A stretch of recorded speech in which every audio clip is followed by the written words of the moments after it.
ഹരിഃ ഓം. ശ്രീ ഗുരുഭ്യോ നമഃ. ഹരിഃ ഓം. ഗുരുർബ്രഹ്മാ ഗുരുർവിഷ്ണുർ ഗുരുർദേവോ മഹേശ്വരഃ. ഗുരുഃ സാക്ഷാത് പരം ബ്രഹ്മ തസ്മൈ ശ്രീ ഗുരവേ നമഃ. പാർത്ഥായ പ്രതിബോധിതാം ഭഗവതാ നാരായണേന സ്വയം വ്യാസേന ഗ്രഥിതാം പുരാണമുനിനാ മധ്യേ മഹാഭാരതം. അദ്വൈതാമൃതവർഷിണീം ഭഗവതീമഷ്ടാദശാധ്യായിനീം അംബ ത്വാമനുസന്ദധാമി ഭഗവദ്ഗീതേ ഭവദ്വേഷിണീം. സർവോപനിഷദോ ഗാവോ ദോഗ്ധാ ഗോപാലനന്ദനഃ.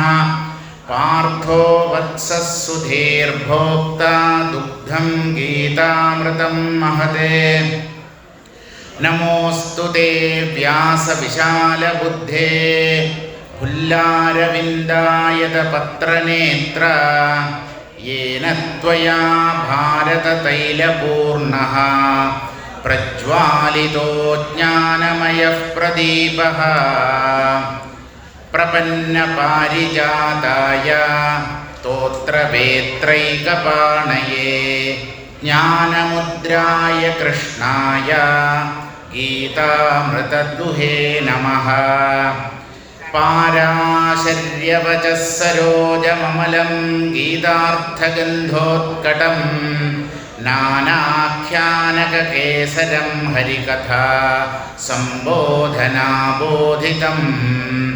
ലോകേ സജ്ജനഷട്പദൈരഹരഃ പേബീയമാനം മുദാ ഭൂയാത് ഭാരതപങ്കജം കലിമലപ്രധ്വംസിനഃ ശ്രേയസേ.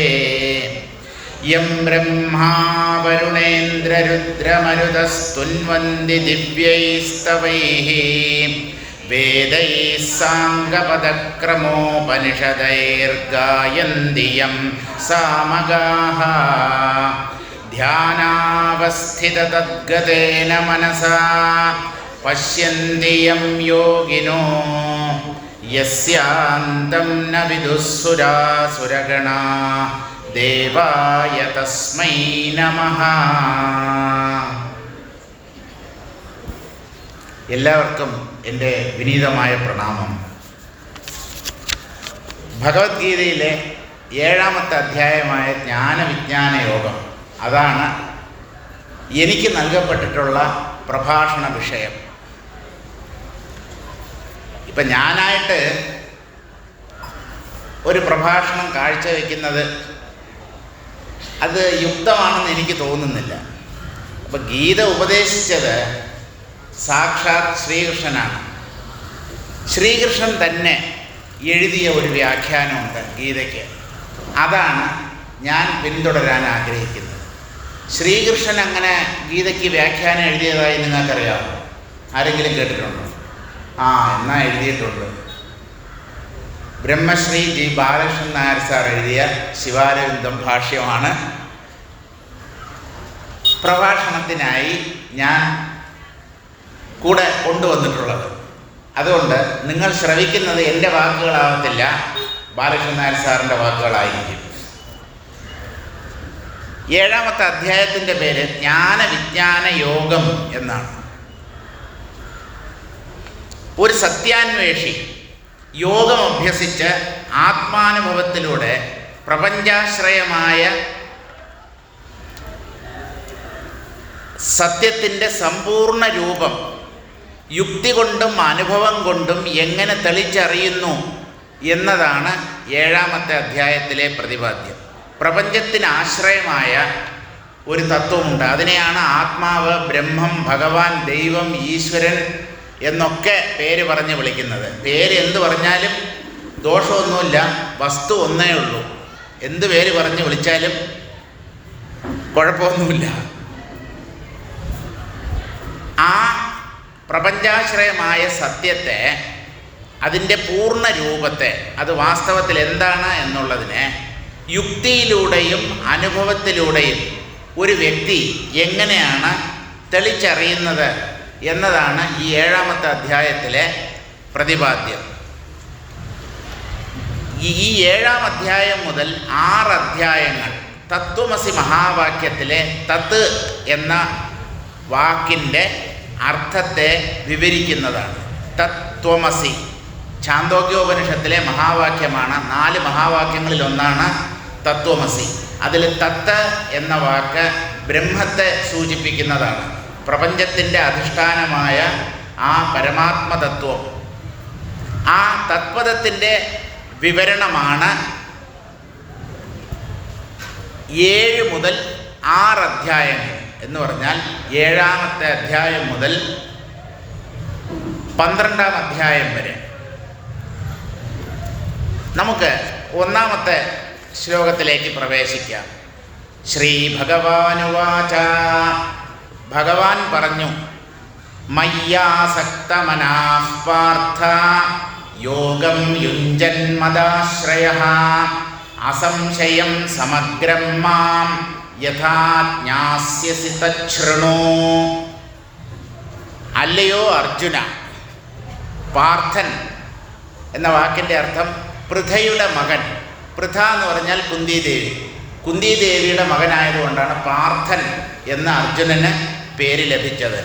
അല്ലയോ അർജുന, പരമാത്മാവായ എന്നിൽ കാണാനുള്ള കൊതിയോടെ സദാ പറ്റി നിൽക്കുന്ന മനസ്സോടുകൂടിയവനും ജീവിതത്തിൻ്റെ പരമലക്ഷ്യമായി എന്നെ തന്നെ അംഗീകരിച്ചവനുമായ നീ മുൻ വിവരിച്ച പ്രകാരമുള്ള ധ്യാന സമാധി സമദർശന രൂപമായ യോഗം ക്രമേണ അഭ്യസിച്ച് പാകമാകുമ്പോൾ എപ്രകാരം എന്നെ സമ്പൂർണമായും സംശയരഹിതമായും അനുഭവിച്ചറിയുമോ അപ്രകാരം കേട്ടുകൊള്ളുക. അതായത് ബ്രഹ്മത്തെ സാക്ഷാത്കരിക്കാൻ ധ്യാനം, സമാധി, സമദർശനം ഈ 3 ഘടകങ്ങൾ അത്യന്താപേക്ഷിതങ്ങളാണ്. യോഗം എന്നാണ് ഈ ഗീതയിലുള്ള ഓരോ അധ്യായത്തിൻ്റെയും പേരുകൾ അവസാനിക്കുന്നത്.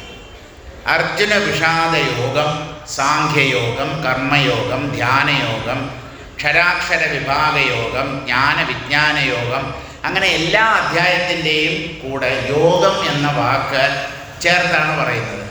എന്തിനാണ് അങ്ങനെ ചെയ്തതെന്ന് ചോദിച്ചാൽ, ഈ അധ്യായങ്ങളെല്ലാം തന്നെ ജീവനെ പരമാത്മാവുമായി യോജിപ്പിക്കുന്നവയാണ്, ഘടിപ്പിക്കുന്നവയാണ്.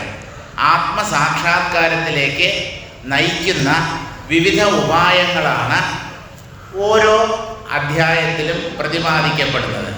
അതിൽ ആദ്യത്തെ അധ്യായമായ അർജുന വിഷാദയോഗം, അതിലെ അർജുനൻ്റെ ദുഃഖത്തെ മാത്രമേ പറയുന്നുള്ളൂ.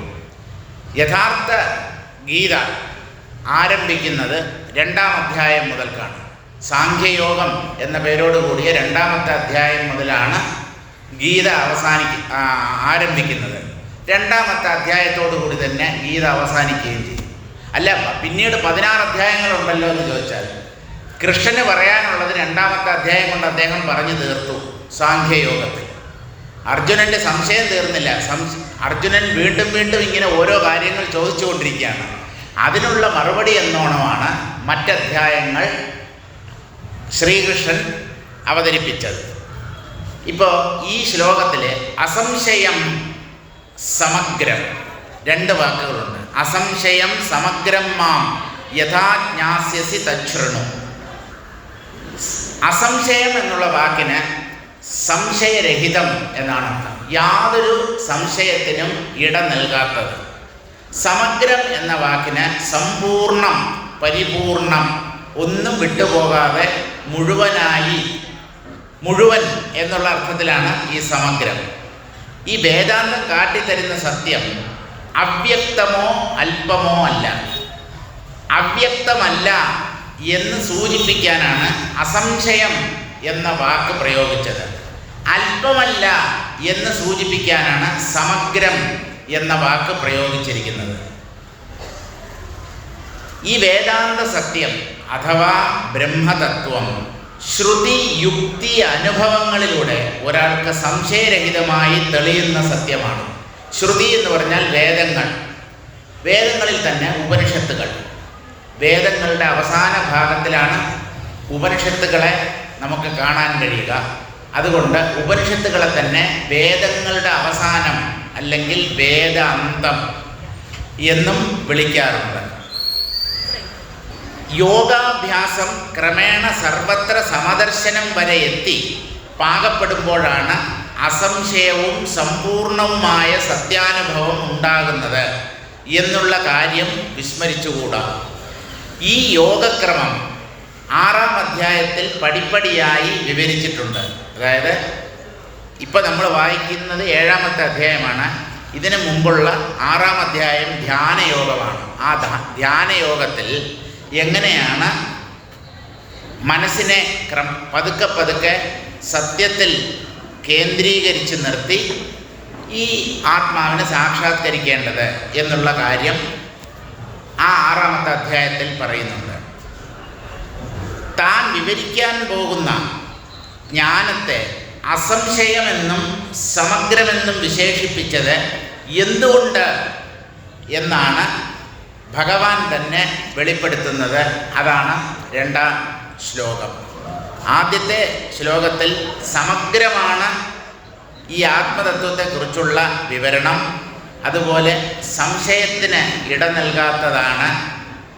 ഇനി എന്തുകൊണ്ട് ഈ പരമാത്മതത്വത്തെ അല്ലെങ്കിൽ ആത്മജ്ഞാനത്തെ അസംശയം, സമഗ്രം എന്നീ വാക്കുകൾ കൊണ്ട് വിശേഷിപ്പിച്ചു എന്ന് അടുത്ത പദ്യത്തിലാണ് പറയുന്നത്. 2-ാമത്തെ ശ്ലോകം: ജ്ഞാനം തേഹം സവിജ്ഞാനം ഇദം വക്ഷ്യാമ്യശേഷതഃ യജ്ഞാത്വാ നേഹ ഭൂയോന്യജ്ഞാതവ്യമവശിഷ്യതേ. ജ്ഞാനം തേ അഹം സവിജ്ഞാനം ഇദം വക്ഷ്യാമി.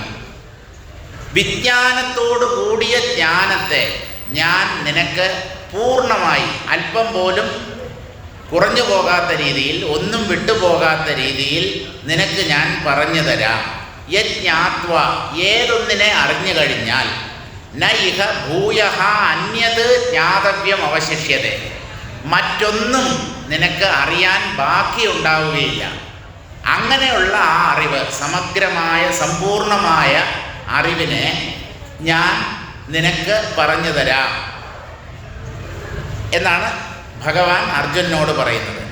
ഏതൊന്നറിഞ്ഞു കഴിഞ്ഞാൽ പ്രപഞ്ചത്തിൽ, പിന്നെ പ്രപഞ്ചത്തിലാണ്, ഭൂമിയിലല്ല, ചന്ദ്രനിലോ സൂര്യനിലോ അല്ല, ഈ പ്രപഞ്ചത്തിൽ ഏതൊന്നിനെ അറിഞ്ഞു കഴിഞ്ഞാൽ മറ്റൊന്നും അറിയാൻ അവശേഷിക്കുന്നില്ലയോ, അങ്ങനെയുള്ള ആ പരമാത്മതത്വത്തെ, അതിനെക്കുറിച്ചുള്ള അറിവിനെ ഞാൻ നിനക്ക് പകർന്നു തരാം, പറഞ്ഞു തരാം.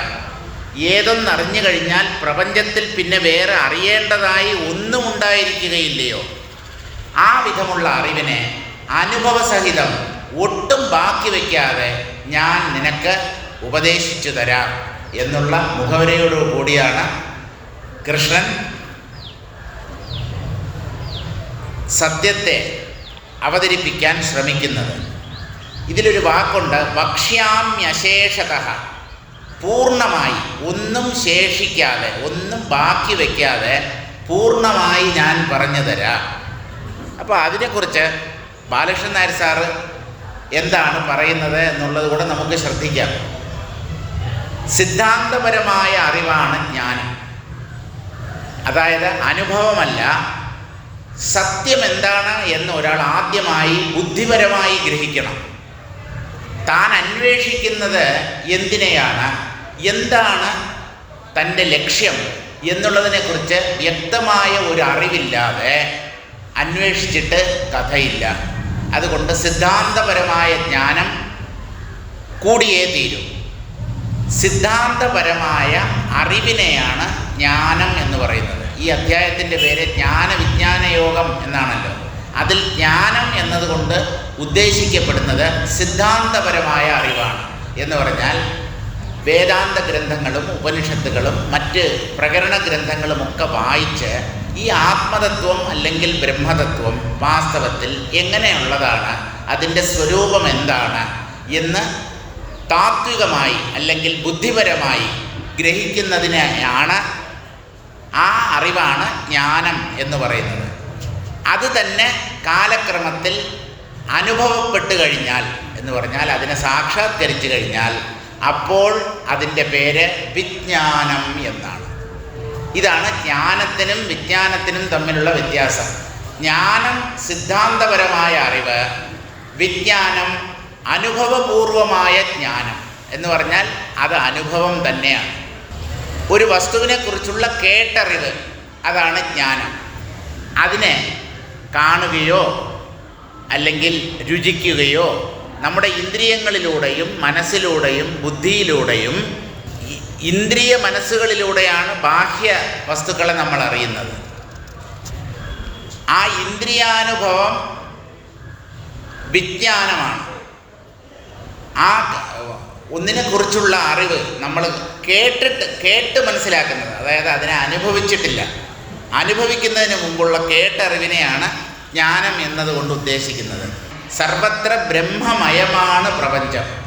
ഈ പ്രപഞ്ചം, നമ്മൾ അധിവസിക്കുന്ന ഈ ലോകം ബ്രഹ്മമാണ് എന്ന് പറഞ്ഞാൽ ഈശ്വരനാണ് എന്നുള്ളതാണ് താത്വികമായ അറിവ്. ഇത് ആദ്യം കേൾക്കുക, ശ്രവണം, ശ്രവണത്തെ തുടർന്ന് മനനം, അത് കഴിഞ്ഞ് നിധിധ്യാസനം, അവസാനം ധ്യാനം, അതും കഴിഞ്ഞ് ഒരു ഘട്ടം കൂടെയുണ്ട് സമാധി. ആ സമാധിയിലാണ് ഈ ആത്മാവ് മറമാറി പ്രകാശിക്കുന്നത്. സർവത്ര ബ്രഹ്മമയമാണ് പ്രപഞ്ചം എന്ന് ഗുരുമുഖത്ത് നിന്ന് കേട്ട ശേഷം ശാസ്ത്ര വിചാരത്തിലൂടെ യുക്തിപൂർവം അതുറപ്പിക്കുന്നതാണ് സിദ്ധാന്തപരമായ ജ്ഞാനം. യോഗം അഭ്യസിച്ച് പാകപ്പെട്ട് സർവം ബ്രഹ്മമയം എന്നനുഭവിക്കുന്നതാണ് വിജ്ഞാനം അഥവാ അനുഭവജ്ഞാനം. സിദ്ധാന്തപരമായ അറിവ് ജ്ഞാനവും അത് അനുഭവപ്പെട്ട് കഴിഞ്ഞാൽ അത് വിജ്ഞാനവും ആയിത്തീരും. ആദ്യം ജ്ഞാനം, തുടർന്നാണ് വിജ്ഞാനം. അപ്പോൾ ശ്ലോകത്തിലെ പൂർവാർത്ഥം കൊണ്ട് ഒന്നാം പദ്യത്തിലെ അസംശയ പദത്തെയാണ് ഭഗവാൻ വിവരിച്ചിരിക്കുന്നത്. പ്രപഞ്ചത്തിൻ്റെ പരമകാരണമാണ് ബ്രഹ്മം.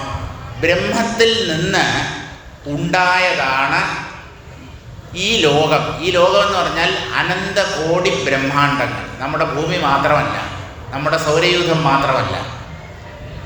ഈ പ്രപഞ്ചം ബ്രഹ്മമാകുന്ന പരമകാരണത്തിൽ ഉണ്ടായി മറയുന്ന ഒന്നാണ്. ഉണ്ടാകുന്നതിൻ്റെയും മറഞ്ഞു പോകുന്നതിൻ്റെയും ഇടയ്ക്ക് കുറേ കാലം നിലനിൽക്കുന്നത് പോലെ തോന്നുന്നു. വാസ്തവത്തിൽ ഉണ്ടായി മറയുന്നത് സത്യമാവാൻ പറ്റില്ല. സത്യം ഉണ്ടാകാതെ മറയാതെ എപ്പോഴും ഉള്ളതായിരിക്കുന്നതാണ് ഈ സത്യം എന്ന് പറയുന്നത്. അതുകൊണ്ട് ഈ സത്യത്തിന് മറ്റൊരു പേരുണ്ട്, ഉള്ളത് അല്ലെങ്കിൽ ഉണ്മ.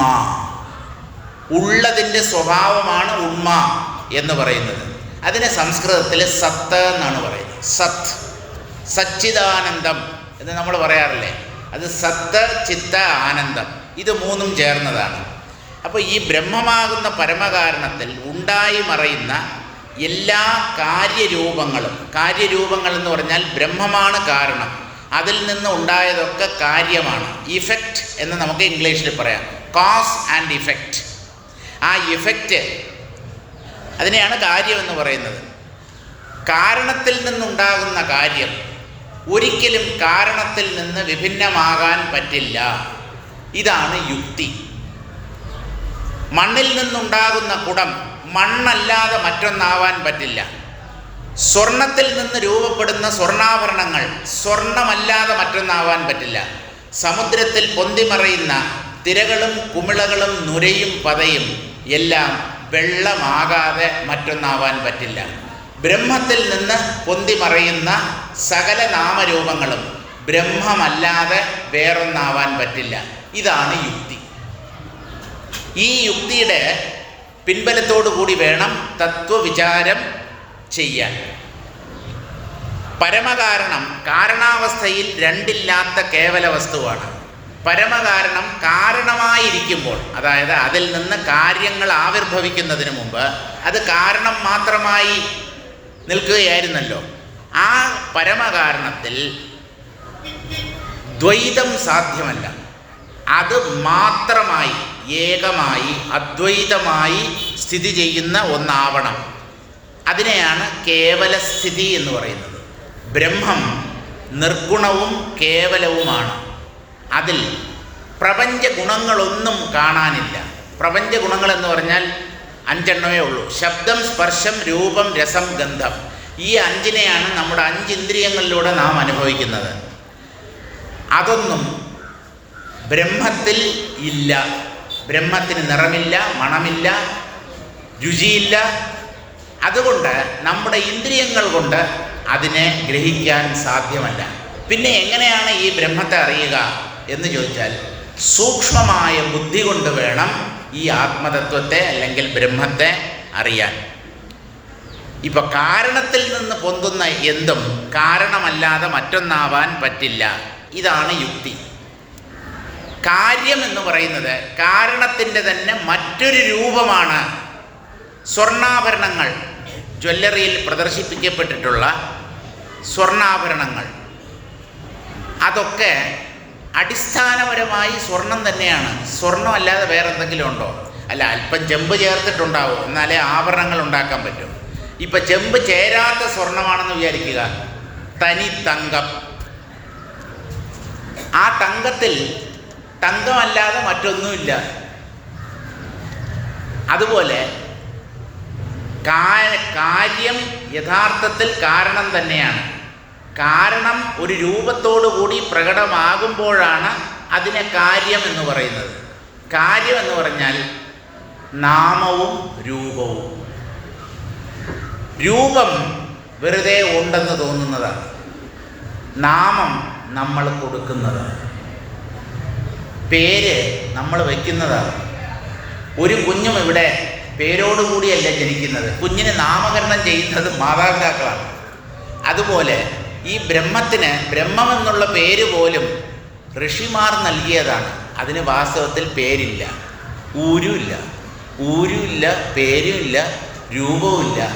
ഇപ്പം ഇങ്ങനെയുള്ള ഒന്നിനെ സാക്ഷാത്കരിച്ചിട്ട് എന്ത് കിട്ടാനാണ് എന്നായിരിക്കും നിങ്ങളിൽ പലരും ചിന്തിക്കുന്നത്. അതിന് ഊരും പേരും ഒന്നുമില്ലെങ്കിലും അത് ആനന്ദം സ്വരൂപമായിട്ടുള്ളതാണ്.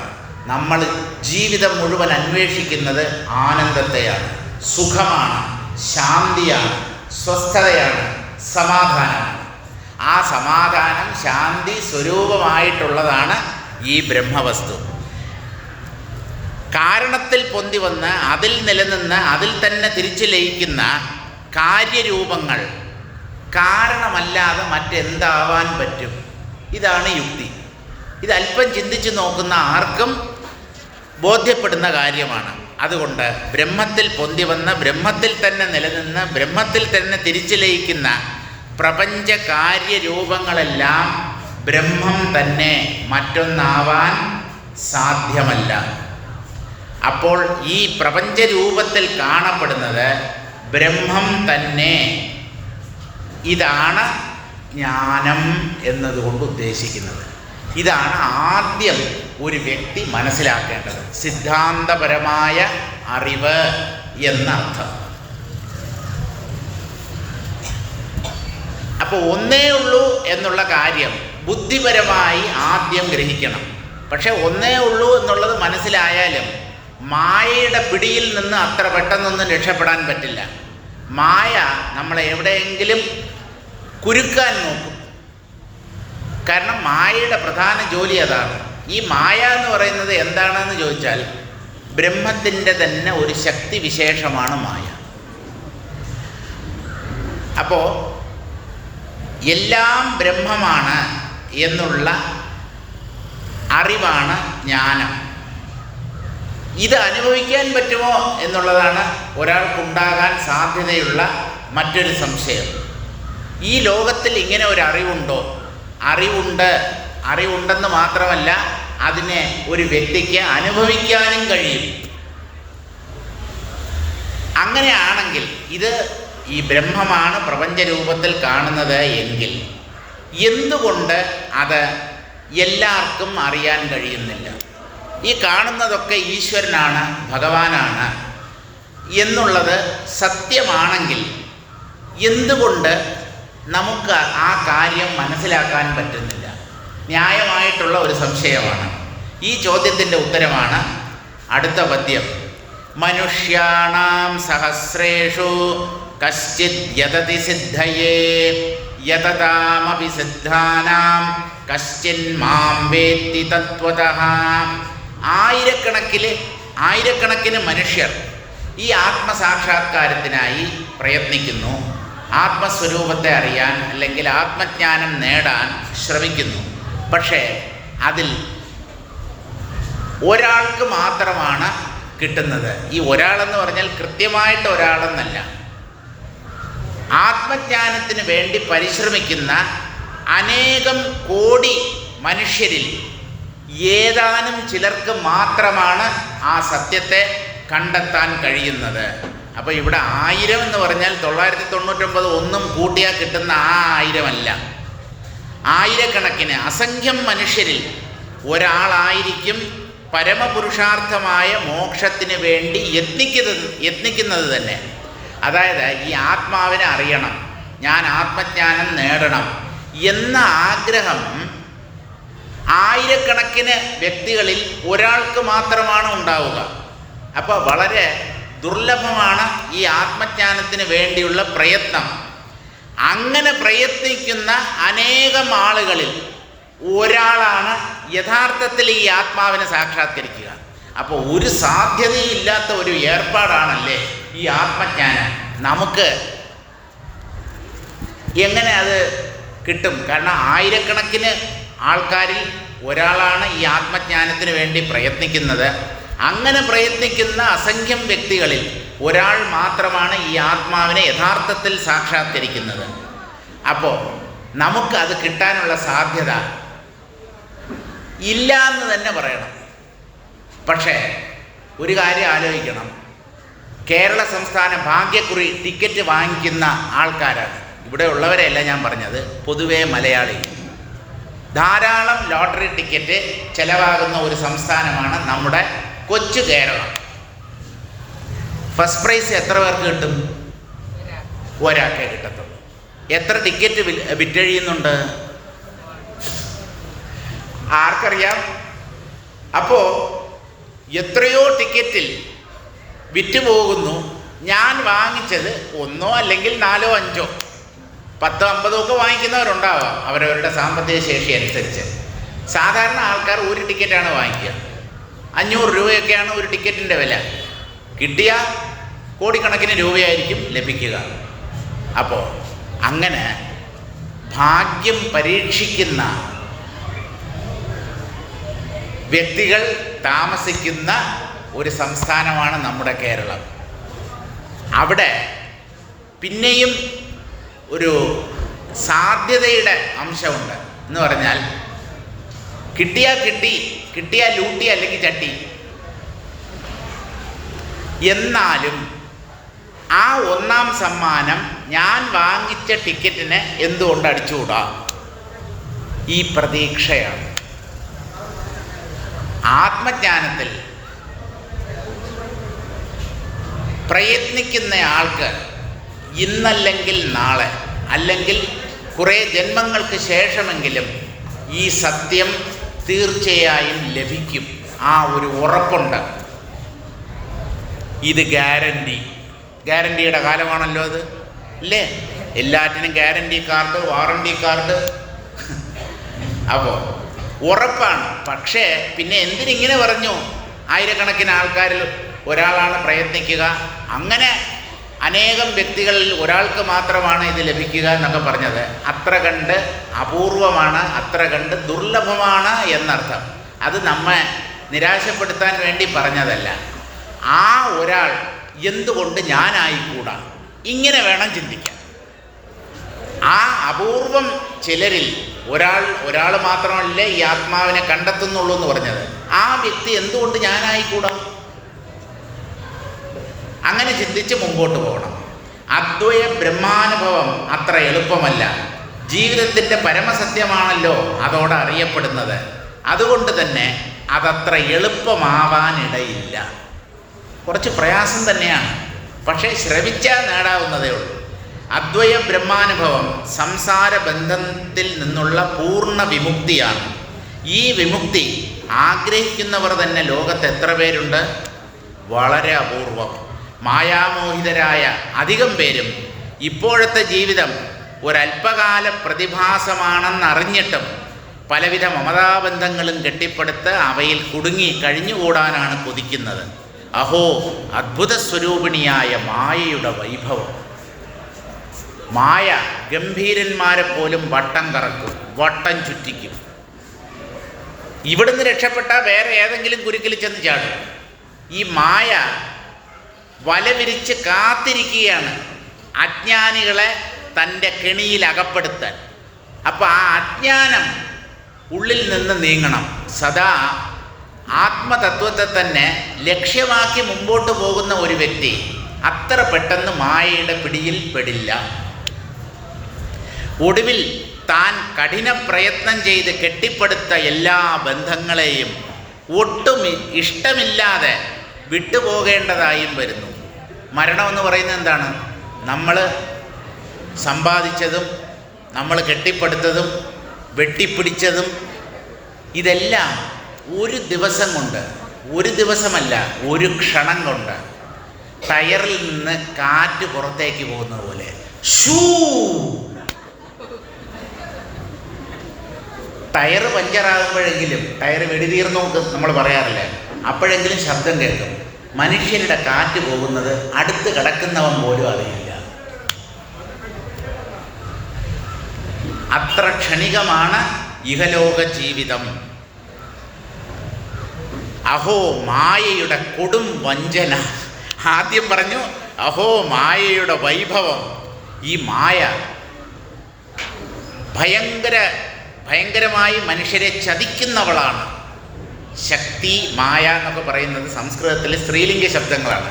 അതുകൊണ്ടാണ് അവൾ എന്നൊക്കെ പറയുന്നത്. അത് ആണോ പെണ്ണോ ഒന്നുമല്ല, അത് മായ എന്ന് പറയുന്നത് ബ്രഹ്മശക്തിയാണ്. അപ്പം ഇങ്ങനെ മായാവലയിൽ പെട്ടുഴലുന്ന അനേകായിരം പേരിൽ സുകൃതിയായ ഒരാളായിരിക്കും മോക്ഷമാർഗത്തിലേക്ക് തിരിയുന്നത്. സുകൃതി എന്ന് പറഞ്ഞാൽ പുണ്യം ചെയ്തയാൾ. ഈ ആത്മസാക്ഷാത്കാരം ഞാൻ നേടണം എന്നുള്ള ഒരാഗ്രഹം ഒരാളുടെ ഉള്ളിൽ ഉദിക്കുന്നത് തന്നെ അയാൾ പൂർവ്വജന്മങ്ങളിൽ ചെയ്ത പുണ്യത്തിൻ്റെ ഫലമായിട്ടാണ്. അയാളാണ് ഈ മോക്ഷമാർഗത്തിലേക്ക് തിരിയുന്നത്. തിരിഞ്ഞാലോ അവിടെയും ആരംഭത്തിൽ മാർഗം ഇരുളടഞ്ഞതാണ്. ഒരാൾ മോക്ഷമാർഗത്തിലേക്ക് തിരിയുന്നു, എനിക്ക് മോക്ഷം നേടണം എന്ന ആഗ്രഹത്തോടു കൂടി ഉപനിഷത്തുകൾ പഠിക്കുകയും മഹാത്മാക്കളുടെ അടുത്ത് ചെന്ന് സംശയങ്ങൾ ചോദിച്ച് ആ സംശയങ്ങൾക്ക് നിവാരണം വരുത്തുകയും ഒക്കെ ചെയ്യുന്നു. അവിടെയും ഈ മായ നമ്മെ കെണിയിലാക്കും. എന്താണെന്ന് ചോദിച്ചാൽ, ഒരാൾ ഈശ്വര മാർഗത്തിലേക്ക് തിരിയുന്നു, അല്ലെങ്കിൽ ആത്മീയതയിലേക്ക് കടന്നു വരുന്നു എന്ന് വിചാരിക്കുക. എണ്ണമറ്റ ഈശ്വരന്മാർ. എത്ര ഈശ്വരന്മാരാണ്! ഇതാണല്ലോ മറ്റുള്ളവർ സനാതനധർമ്മത്തെ പരിഹസിക്കുന്നത്. ഞങ്ങൾക്കൊക്കെ ഒറ്റ ദൈവമേ ഉള്ളൂ, നിങ്ങൾക്ക് എത്രയാണ്? ദേവന്മാർ തന്നെ അനേകം, അതുകൂടാതെ ദേവിമാർ.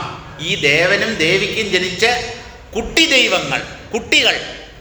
മുരുകനും ഗണപതിയും ഒക്കെ, ശാസ്താവും അയ്യപ്പനും ഒക്കെ ദൈവങ്ങളുടെ കുഞ്ഞുങ്ങളാണ്. അപ്പോൾ എണ്ണമറ്റ ഈശ്വരന്മാർ, എണ്ണമറ്റ മതഭേദങ്ങൾ, വാദകോലാഹലങ്ങൾ, മതകലഹങ്ങൾ എന്നീ മായാഭ്രമങ്ങൾ ഒരു വ്യക്തിയെ പിന്തുടരും.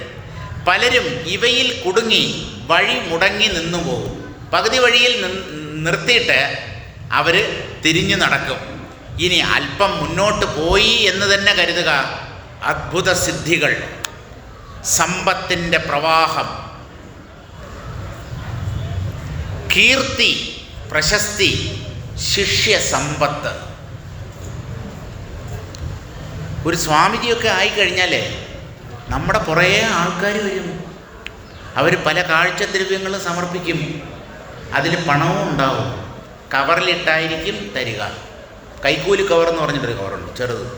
അതിൻ്റെ പേര് തന്നെ പോസ്റ്റ് കാർഡിൻ്റെ സൈസിലുള്ളൊരു കവറാണ്. അപ്പോൾ എനിക്ക് കൈക്കൂലി കവർ എന്നുള്ള പേര് അതിനുണ്ടെന്നുള്ളത് എനിക്കറിയത്തില്ലായിരുന്നു.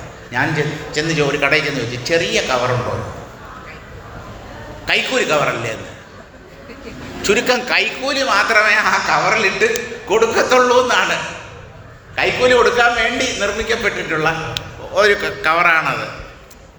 അപ്പോൾ ശിഷ്യസമ്പത്തുണ്ടാവും, പേരും പെരുമയും പ്രശസ്തിയും ഒക്കെ ഉണ്ടാവും, പണം വരും, നമ്മെ കൊണ്ടു നടക്കാൻ കുറേ ആൾക്കാരുണ്ടാവും, നമ്മളെ വലിയവനാണ് എന്ന് നമ്മളെ പൊക്കിക്കൊണ്ട് നടക്കാൻ ഒരുപാട് ആളുകളുണ്ടാവും.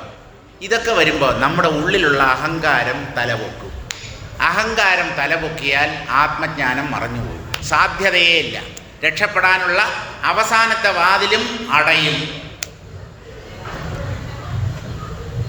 കീർത്തി, ശിഷ്യസമ്പത്ത്, ലോകപ്രശംസ തുടങ്ങിയ മായയുടെ മോഹിനീ രൂപങ്ങളിൽ കുടുങ്ങിപ്പോകാതെ രക്ഷപ്പെടാൻ എത്ര പേർക്ക് കഴിയും? അതുകൊണ്ട് വളരെ ജാഗ്രതയോടുകൂടി വേണം ഈ അധ്യാത്മ മാർഗത്തിലൂടെ സഞ്ചരിക്കാൻ. ഒന്നും വേണ്ട, നമ്മളെ കുറേയൊക്കെ ഗീതാ ശ്ലോകങ്ങളും കുറേയൊക്കെ എന്നെപ്പോലെ 4 വാക്ക് 4 പേരുടെ മുമ്പിൽ സംസാരിക്കാനുള്ള ഒരു കഴിവുമൊക്കെ ഉണ്ടെങ്കിൽ നമ്മെ വലിയ ആളായി ആൾക്കാർ കൊണ്ടു നടക്കും. ചിലപ്പോഴും പേരും മുമ്പിലൊരു വിവാഹം കഴിയാത്ത ആളെങ്കിൽ ബ്രഹ്മചാരി, വിവാഹം കഴിഞ്ഞ ആളാണെങ്കിൽ ബ്രഹ്മശ്രീ എന്നൊക്കെ പദവികൾ അവർ ചേർത്ത് തരും നമുക്ക്. അപ്പോൾ ഇതെല്ലാം മായയുടെ ഓരോ കളികളാണ് എന്നുള്ളത് എപ്പോഴും ഓർമ്മയിലുണ്ടാവണം. അധികം പേരും ഈ കുരുക്കുകളെ ഭേദിക്കാൻ അസമർത്ഥരാണ്. ഇതിനെയൊക്കെ താണ്ടിക്കടന്നു പോവുക അത്ര എളുപ്പമുള്ള കാര്യമല്ല. ഒടുവിൽ അപൂർവം 1-2 പേരായിരിക്കും സർവത്ര അസക്ത ബുദ്ധികളായി മനസ്സിനെ പൂർണ്ണമായും ജയിച്ച് കാമസ്പർശമില്ലാതെ ബ്രഹ്മാനന്ദ അമൃതം പാനം ചെയ്ത് സർവത്ര സമസ്ഥിതമായ വസ്തുവിനെ അതായി തീർന്ന് അനുഭവിക്കുന്നവർ.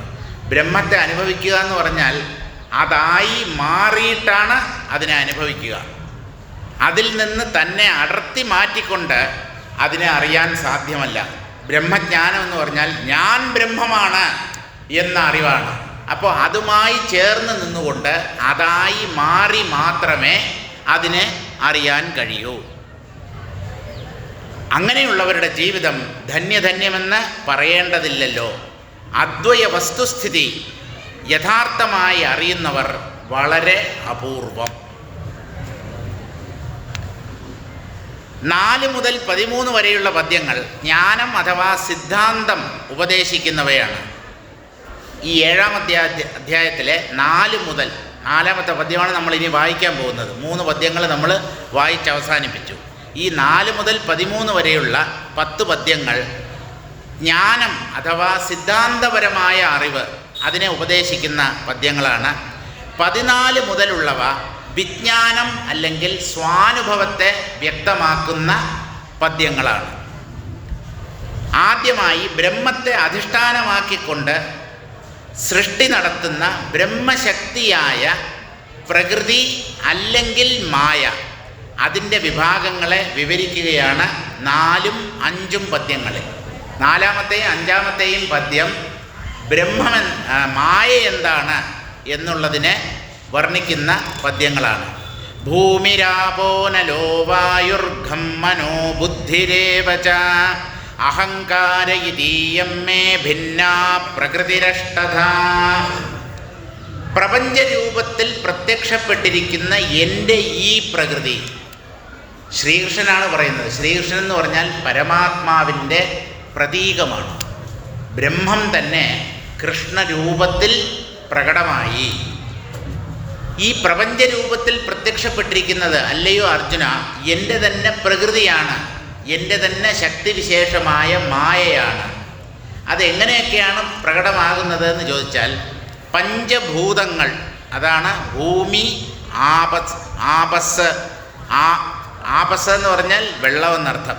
ഭൂമി, ജലം, അഗ്നി, വായു, ആകാശം, ഈ പഞ്ചഭൂതങ്ങളും പിന്നെ മനസ്സ്, ബുദ്ധി, അഹങ്കാരം. ഈ പഞ്ചഭൂതങ്ങൾ പുറത്താണ്, മനസ്സും ബുദ്ധിയും അഹങ്കാരവും ഓരോ ശരീരത്തിൻ്റെയും ഉള്ളിലാണ് എന്നാണ് നമ്മൾ ധരിച്ചു വച്ചിരിക്കുന്നത്. പക്ഷേ ഇവിടെ പഞ്ചഭൂതങ്ങളെക്കുറിച്ചല്ല കൃഷ്ണ പരമാത്മാവ് പറയുന്നത്. ഭൂമി എന്നതുകൊണ്ട് ഉദ്ദേശിക്കുന്നത് ഭൂമിയുടെ സൂക്ഷ്മ തന്മാത്രയായ ഗന്ധത്തെയാണ്. അതായത് പഞ്ചഭൂതങ്ങൾ പഞ്ചതന്മാത്രകളിൽ നിന്ന് രൂപപ്പെട്ടവയാണ്. ഭൂതങ്ങൾ സ്ഥൂലങ്ങളും തന്മാത്രകൾ സൂക്ഷ്മങ്ങളുമാണ്. ഗന്ധതന്മാത്രയിൽ നിന്ന് രൂപപ്പെട്ടതാണ് ഭൂമി. രസതന്മാത്രയിൽ നിന്ന് രൂപപ്പെട്ടത് ജലം. രൂപതന്മാത്രയിൽ നിന്ന് രൂപപ്പെട്ടത് തേജസ് അല്ലെങ്കിൽ അഗ്നി. സ്പർശതന്മാത്രയിൽ നിന്ന് രൂപപ്പെട്ടത് വായു അല്ലെങ്കിൽ കാറ്റ്. ശബ്ദതന്മാത്രയിൽ നിന്ന് രൂപപ്പെട്ടതാണ് ആകാശം. പിന്നെ മനസ്സ്, ബുദ്ധി, അഹങ്കാരം, അങ്ങനെ 3 പറയുന്നുണ്ട്. മനസ്സിൻ്റെ സൂക്ഷ്മരൂപമായ അഹങ്കാരം, അതാണ് മനസ്സ് എന്ന വാക്കുകൊണ്ട് ഉദ്ദേശിക്കപ്പെടുന്നത്. മനസ്സിൻ്റെ സൂക്ഷ്മരൂപമാണ് അഹങ്കാരം. ഞാൻ എന്ന ഭാവം അത് മനസ്സിൻ്റെ സൂക്ഷ്മരൂപമാണ്. അപ്പോൾ അഹങ്കാരം എന്നൊന്ന് പിന്നെയും പറയുന്നുണ്ടല്ലോ. മനസ്സ് അഹങ്കാരത്തെയാണ് സൂചിപ്പിക്കുന്നതെങ്കിൽ അഹങ്കാരം എന്ന് പറയുന്നത് എന്താണെന്ന് ചോദിച്ചാൽ അഹങ്കാരം എന്നതുകൊണ്ട് ഉദ്ദേശിക്കുന്നത് അവ്യക്ത തത്വത്തെയാണ്. അവ്യക്തം എന്ന് പറഞ്ഞാൽ വ്യക്തമാകാത്തത് എന്നല്ല. പ്രപഞ്ചനാമരൂപങ്ങൾ ബ്രഹ്മത്തിൽ നിന്ന് വേർതിരിയുന്നതിന് മുമ്പ് എല്ലാം ലയിച്ച് കിടക്കുന്ന ഒരവസ്ഥയുണ്ടായിരുന്നു. ബ്രഹ്മം, അത് കഴിഞ്ഞിട്ട് അവ്യക്തം എന്നുള്ള അവസ്ഥ. ഈ അവ്യക്തത്തിൽ നിന്നാണ് അനന്തകോടി നാമരൂപങ്ങൾ പൊന്തുന്നത്. അതിനെയാണ്, ആ അവ്യക്തത്തെയാണ് അഹങ്കാരം എന്നതുകൊണ്ട് ഉദ്ദേശിച്ചത്. ബുദ്ധി എന്നതുകൊണ്ട് ഉദ്ദേശിച്ചത് മഹത്തത്വത്തെയാണ്. മഹത്തത്വം എന്ന് പറഞ്ഞാൽ പ്രാണതത്വം, സാത്വിക പ്രാണൻ. ഇതൊക്കെ സാങ്കേതിക പദങ്ങളാണ്. വേദാന്തം നല്ലതുപോലെ പഠിച്ചാൽ മാത്രമേ ഇത് ഓരോന്നും ശരിക്കും എന്താണ് എന്നുള്ള കാര്യം നമുക്ക് പിടികിട്ടത്തുള്ളൂ. എന്തായാലും മനസ്സ് എന്നതുകൊണ്ട് ഉദ്ദേശിക്കുന്നത് അഹങ്കാരത്തെ അല്ലെങ്കിൽ ജീവഭാവത്തെ, ഞാനൊരു വ്യക്തിയാണ് എന്നുള്ള ഭാവത്തെയാണ്. ബുദ്ധി എന്ന് കൃഷ്ണൻ ഇവിടെ പറയുന്നത് മഹത്തത്വം എന്ന് പറഞ്ഞാൽ കോസ്മിക് മൈൻഡ്, പ്രപഞ്ച ബുദ്ധി അല്ലെങ്കിൽ പ്രപഞ്ച മനസ്സ്. അതായത് വ്യക്തികളുടെ ബുദ്ധികളുടെ എല്ലാം ഒരു സമാഹാരം. അതാണ് വിശ്വബുദ്ധി എന്ന് പറയുന്നത്. അതിനെയാണ് ബുദ്ധി എന്നതുകൊണ്ട് ഉദ്ദേശിക്കുന്നത് മഹത്തത്വം. ഈ മഹത്തത്വത്തെ തന്നെയാണ് നമ്മുടെ പുരാണങ്ങളിൽ ബ്രഹ്മദേവനായി ചിത്രീകരിച്ചിരിക്കുന്നത്. ബ്രഹ്മാവാണല്ലോ എല്ലാം സൃഷ്ടിക്കുന്നത്. അങ്ങനെ ഒരാളൊന്നുമില്ല. അത് മഹത്തത്വം തന്നെയാണ്. അഹങ്കാരം എന്ന് ഈ പദ്യത്തിൽ പറയുന്നത് അവ്യക്ത തത്വത്തെയാണ്. എന്ന് പറഞ്ഞാൽ പ്രപഞ്ചനാമരൂപങ്ങൾ വേർതിരിയുന്നതിന് മുമ്പുള്ള നാമരൂപങ്ങളൊന്നുമില്ലാത്ത അവ്യക്തമായ ഒരവസ്ഥ. അതിനെയാണ് അഹങ്കാരം എന്നതുകൊണ്ട് ഉദ്ദേശിക്കുന്നത്. ഇങ്ങനെ പൃഥ്വി, അപ്പ്, തേജസ്, വായു, ആകാശം, മനസ്സ്, ബുദ്ധി, അഹങ്കാരം, ഇങ്ങനെ 8 ഘടകങ്ങൾ ചേർന്നതാണ് എൻ്റെ പ്രകൃതി എന്ന് പറഞ്ഞാൽ എൻ്റെ മായ എന്നർത്ഥം. അപ്പോൾ അതിനെക്കുറിച്ച് ബാലകൃഷ്ണൻ നായർ സാറ് വളരെ വിശദമായി ഭാഷ്യം എഴുതിയിട്ടുണ്ട്. അതിനെക്കുറിച്ച് വളരെ ഭംഗിയായി വിവരിക്കുന്നുണ്ട്. സമയപരിമിതി മൂലം അതിലോട്ട് കടക്കാൻ നമുക്ക് നിവൃത്തിയില്ല. അതൊക്കെ വായിച്ച് നോക്കിക്കൊള്ളുക. സാറിൻ്റെ ശിവാരവിന്ദം ഭാഷ്യമുണ്ട്. ഭഗവത്ഗീതയുടെ ഭാഷ്യമാണ് ബാലകൃഷ്ണൻ നായർ സാർ എഴുതിയത്. പച്ച മലയാളത്തിൽ ആർക്കും മനസ്സിലാകുന്ന രീതിയിലാണ് അത് എഴുതപ്പെട്ടിട്ടുള്ളത്. അപ്പോൾ അത് വായിച്ച് ഈ ബുദ്ധി, അഹങ്കാരം, മനസ്സ്, അതുപോലെ മഹത്തത്വം, അവ്യക്തം തുടങ്ങിയ വാക്കുകളുടെ അർത്ഥം മനസ്സിലാക്കിക്കൊള്ളുക. അപ്പോൾ ഈ 8 കാര്യങ്ങൾ, ഇതാണ് പ്രകൃതി എന്ന് പറയുന്നത്. ഈ 8 ഘടകങ്ങൾ ചേർന്ന പ്രകൃതി അപരാപ്രകൃതിയാണ്.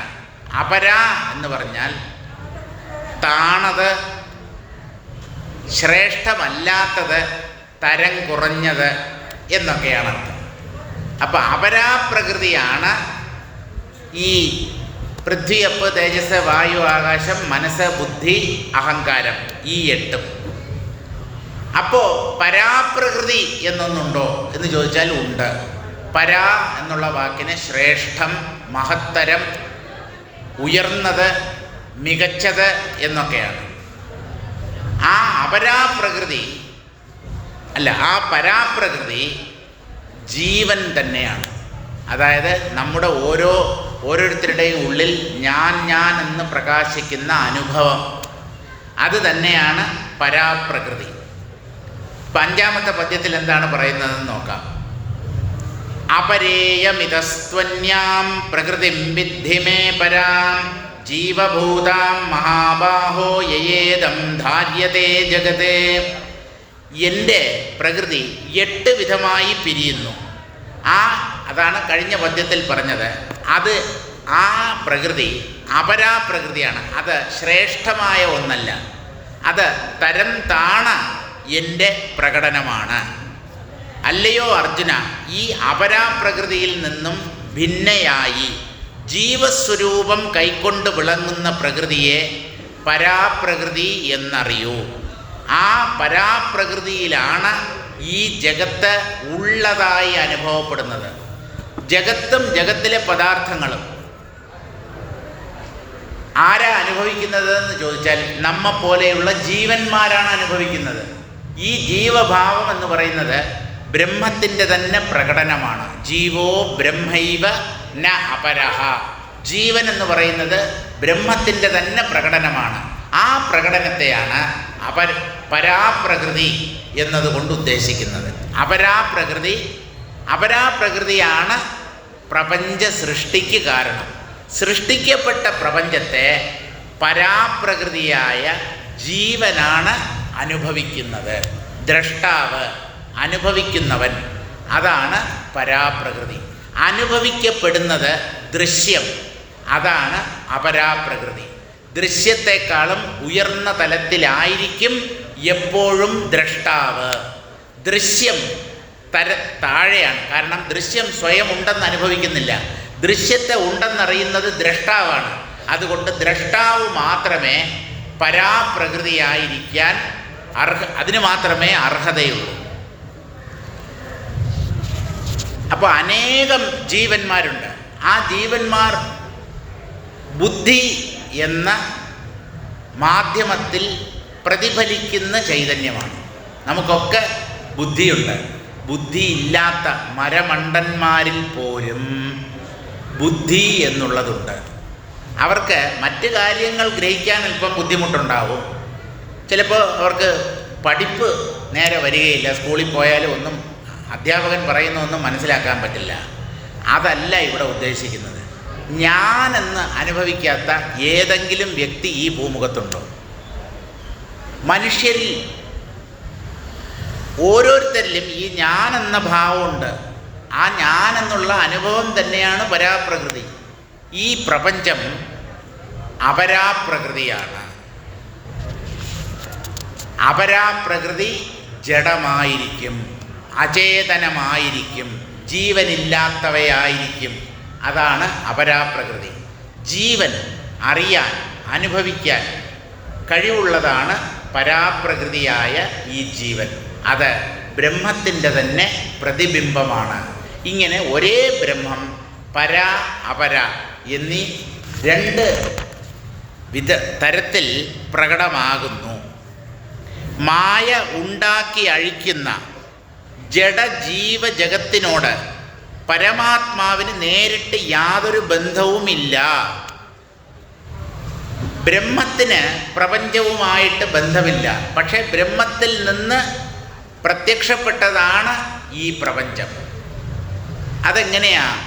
ഒന്നിൽ നിന്ന് ഉണ്ടായി, പക്ഷേ ആ ഉണ്ടായതിന് കാരണവുമായിട്ട് ബന്ധമില്ല എന്നെന്തുകൊണ്ട് പറയുന്നു എന്ന് ചോദിച്ചാൽ, ഈ ഉണ്ടായ കാര്യം അത് വാസ്തവത്തിലുള്ള ഒന്നല്ല, അത് വെറും തോന്നലാണ്, ഭ്രമമാണ്, മായ കൊണ്ട് ഉണ്ടെന്ന് തോന്നിയതാണ്. അതുകൊണ്ട് പ്രപഞ്ചമാകുന്ന മിഥ്യയ്ക്ക് അല്ലെങ്കിൽ മിഥ്യാപ്രപഞ്ചത്തിന് സത്യവസ്തുവുമായി യാതൊരു ബന്ധവുമില്ല. സത്യത്തിനും കള്ളത്തിനും തമ്മിൽ എന്തെങ്കിലും ബന്ധമുണ്ടോ? അനിയനും ചേട്ടനുമാണോ സത്യവും കള്ളവും? ഒരിക്കലും ചേർന്ന് നിൽക്കില്ല. ഉത്തര ദക്ഷിണ ധ്രുവങ്ങളെപ്പോലെ ഒരു ബന്ധവും ഇല്ലാത്തവയാണ് സത്യവും മിഥ്യയും. പ്രപഞ്ചം മിഥ്യയാണ്, ബ്രഹ്മം സത്യവും.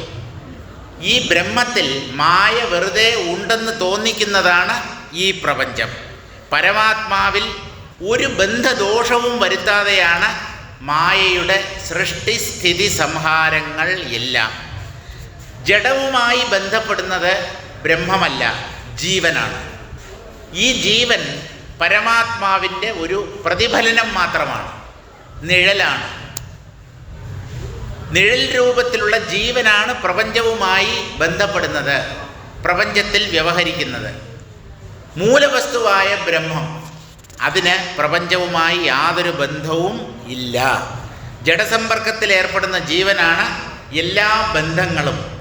ജഡസമ്പർക്കം വിട്ടാൽ ബ്രഹ്മപ്രതിബിംബമായ ജീവനും പ്രതിബിംബത്വം പോയി തൻ്റെ പൂർവസ്ഥിതി പ്രാപിക്കുന്നതാണ്. അതാണ് മോക്ഷം. ജഡവുമായുള്ള ബന്ധമാണ് ജീവനെ ജീവനായി നിലനിർത്തുന്നത്. നമ്മുടെ ഉള്ളിലുള്ള ഈ ഞാൻ എന്തുകൊണ്ട് നിലനിൽക്കുന്നു, അതെന്തുകൊണ്ട് നഷ്ടമാവുന്നില്ല? നമുക്കെന്തുകൊണ്ട് നമ്മുടെ ഈ ഞാനെന്ന ഭാവത്തെ അഥവാ അഹങ്കാരത്തെ ഉപേക്ഷിക്കാൻ കഴിയുന്നില്ല എന്ന് ചോദിച്ചാൽ, ബാഹ്യ വിഷയങ്ങളുമായി ബന്ധപ്പെട്ട് കിടക്കുന്നു. പ്രപഞ്ചത്തെ സത്യമെന്ന് കരുതുന്നു. ആ പ്രപഞ്ചത്തിൽ അഹന്തയില്ല, മമത വെച്ച് പുലർത്തുന്നു. പലതും എനിക്ക് വേണം, എനിക്ക് പലതും സ്വന്തമാക്കണം, പലതും അനുഭവിക്കണം. ഇങ്ങനെയുള്ള വിചാരം ജീവൻ്റെ ഉള്ളിൽ വിട്ടുപോകാതെ നിൽക്കുന്നത് കൊണ്ടാണ് ജീവൻ്റെ ജീവഭാവം നഷ്ടമാകാത്തത്. ജഡബന്ധങ്ങളെ ജീവൻ ഉപേക്ഷിച്ചാൽ ജീവഭാവം മറഞ്ഞു പോകും. പിന്നീട് ആത്മഭാവം അഥവാ ബ്രഹ്മഭാവം മാത്രമേ അവശേഷിക്കൂ. ഇങ്ങനെ തൻ്റെ പൂർവസ്ഥിതി പ്രാപിക്കുന്നതിനെയാണ് മോക്ഷം എന്ന് പറയുന്നത്. ജീവൻ വെറുതെ ഭ്രമരൂപത്തിൽ പൊന്തിയതാണ്. താൻ ഇല്ലാത്ത ഒരു വ്യക്തിയാണ്, വെറുതെ ഉണ്ടെന്ന് തോന്നുന്നതാണ് എൻ്റെ ഉള്ളിലെ ഞാൻ എന്ന് തിരിച്ചറിയുന്നത് തന്നെയാണ് ആത്മജ്ഞാനം. അപ്പോൾ പ്രകൃതിയെ ഇങ്ങനെ പര എന്നും അപര എന്നും വിഭജിച്ച് കാണിക്കുന്നു. എല്ലാ പ്രപഞ്ച ഘടകങ്ങളും ഈ രണ്ട് പ്രകൃതികൾ കൂടിക്കലർന്നുണ്ടായവയാണെന്ന് ഭഗവാൻ തുടർന്ന് പ്രസ്താവിക്കുന്നു. അതായത് പരാപ്രകൃതിയുടെയും അപരാപ്രകൃതിയുടെയും കൂടി കലരുന്നത്, ഇത് രണ്ടും കൂടി കലരലാണ് ഈ പ്രപഞ്ചത്തിലുള്ള എന്തും.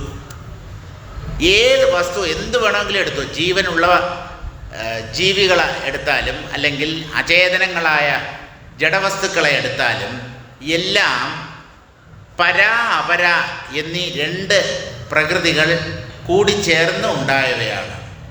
അതാണ് ആറാമത്തെ പദ്യത്തിൽ പറയുന്നത്. ഏതദ്യോനീനി ഭൂതാനി സർവാണീത്യുപധാരയ അഹം കൃത്സ്നസ്യ ജഗതഃ പ്രഭവഃ പ്രളയസ്തഥാ.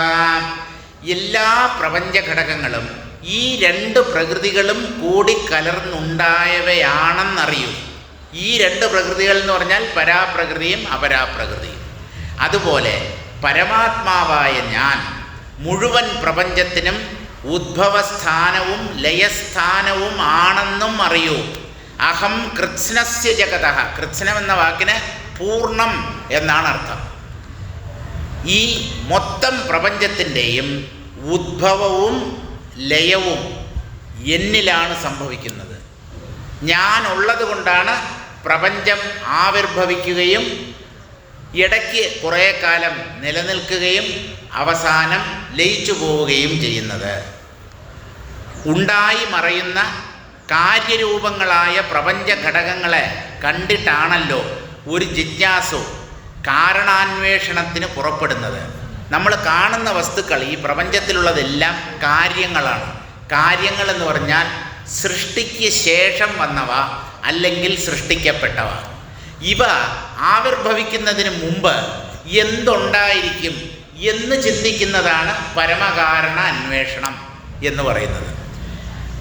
അപ്പോൾ നശ്വര പ്രപഞ്ചത്തെ കണ്ടിട്ട് അല്ലെങ്കിൽ കാര്യരൂപങ്ങളെ കണ്ടിട്ടാണ് കാരണത്തെ ഒരാൾ അന്വേഷിക്കാൻ തയ്യാറാകുന്നത്.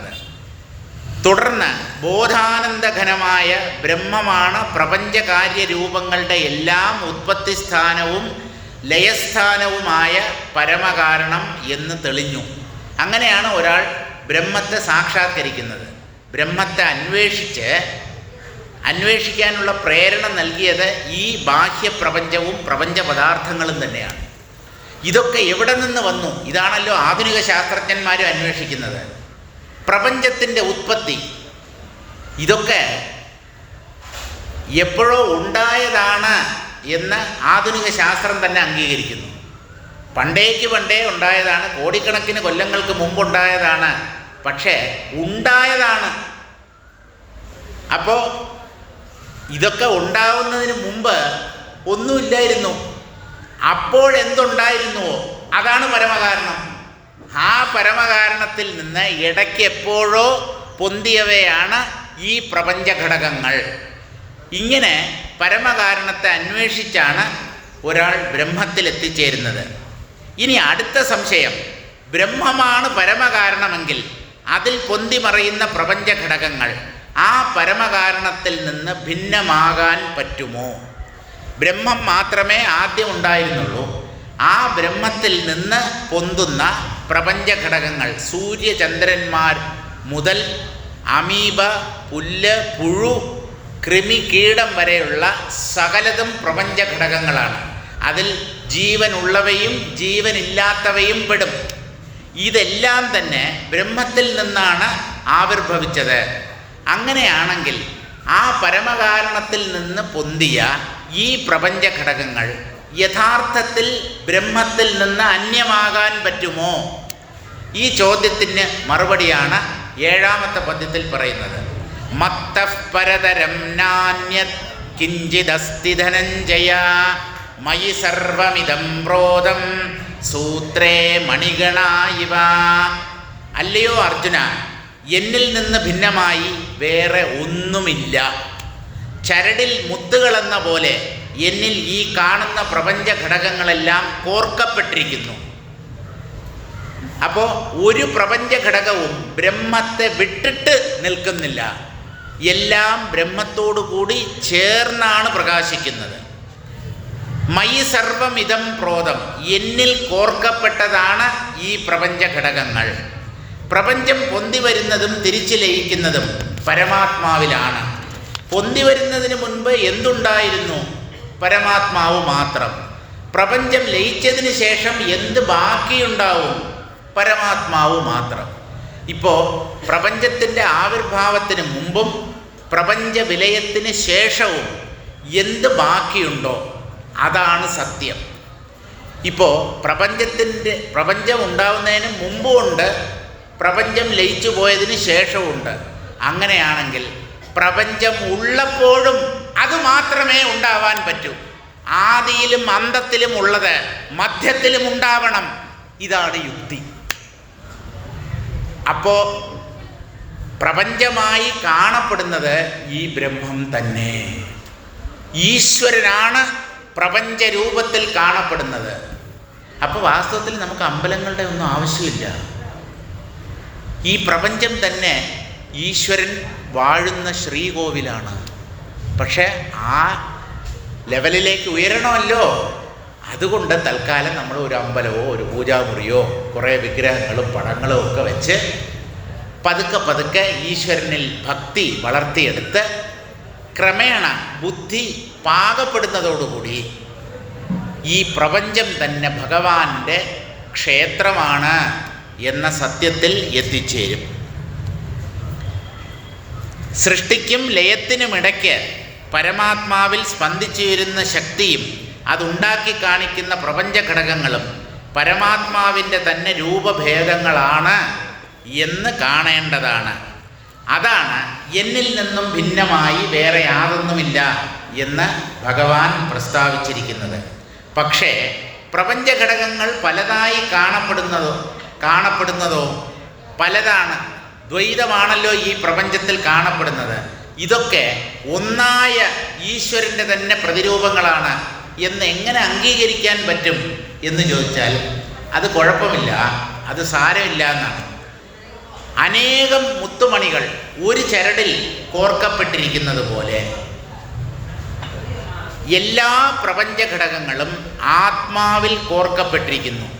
ഈ പ്രപഞ്ചഘടകങ്ങളുടെ ഉള്ളിൽ ആത്മാവ് വ്യാപിച്ചു നിൽക്കുന്നു എന്ന് മനസ്സിലാക്കണം.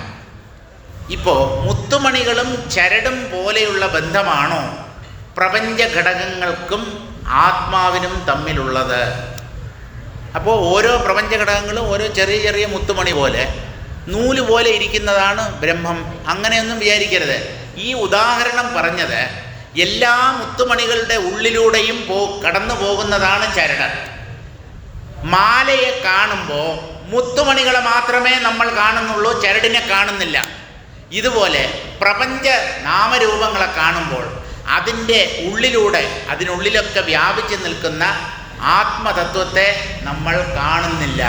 പക്ഷേ ഇവയെല്ലാം കോർത്തിണക്കിയിരിക്കുന്നത് ആ ആത്മാവാണ്, ഭഗവാനാണ്.